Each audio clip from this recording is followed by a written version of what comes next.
They went across the lake to the region of the Gerasenes. When Jesus got out of the boat, a man with an impure spirit came from the tombs to meet him. This man lived in the tombs, and no one could bind him anymore, not even with the chain, for he had often been chained hand and foot, but he tore the chains apart and broke the irons on his feet. No one was strong enough to subdue him. Night and day among the tombs and in the hills, he would cry out and cut himself with stones. When he saw Jesus from a distance, he ran and fell on his knees in front of him. He shouted at the top of his voice, "What do you want with me, Jesus, Son of the Most High God? In God's name, don't torture me." For Jesus had said to him, "Come out of this man, you impure spirit." Then Jesus asked him, "What is your name?" "My name is Legion," he replied, "for we are many." And he begged Jesus again and again to send them out of the area. A large herd of pigs was feeding on the nearby hillside. The demons begged Jesus, "Send us among the pigs, allow us to go into them." He gave them permission, and the impure spirits came out and went into the pigs. The herd, about 2,000 in number, rushed down the steep bank into the lake and were drowned.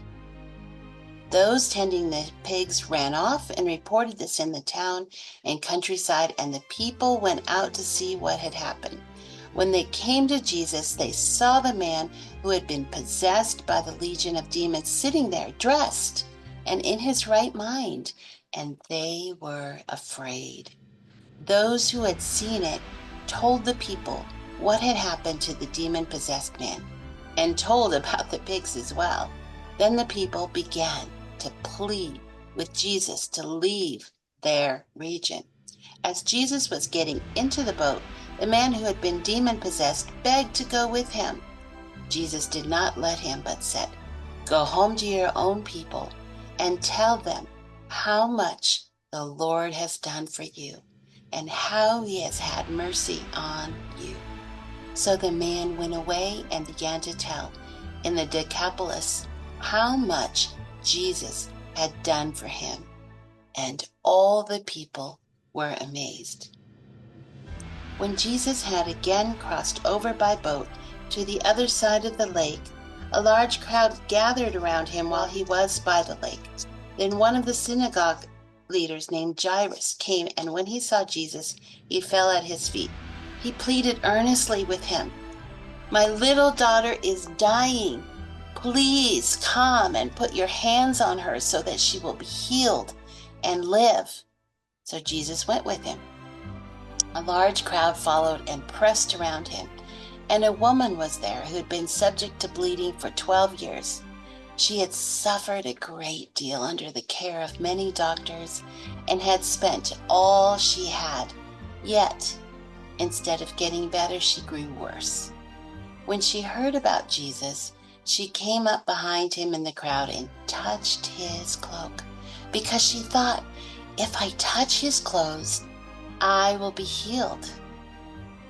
Immediately, her bleeding stopped, and she felt in her body that she was freed from her suffering.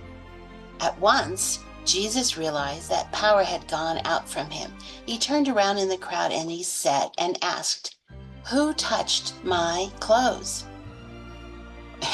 "You see the people crowding against you," his disciples answered, "and yet you ask, 'Who touched me?'" But Jesus kept looking around to see who had done it. Then the woman, knowing what had happened to her, came and fell at his feet, and trembling with fear, told him the whole truth. He said to her, "Daughter, your faith has healed you. Go in peace and be freed from your suffering." While Jesus was still speaking, some people came from the house of Jairus, the synagogue leader. "Your daughter is dead," they said.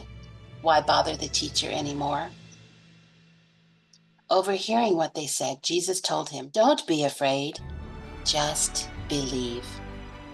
He did not let anyone follow him except Peter, James, and John, the brother of James. When they came to the home of the synagogue leader, Jesus saw a commotion, with people crying and wailing loudly. He went in and said to them, "Why all this commotion and wailing?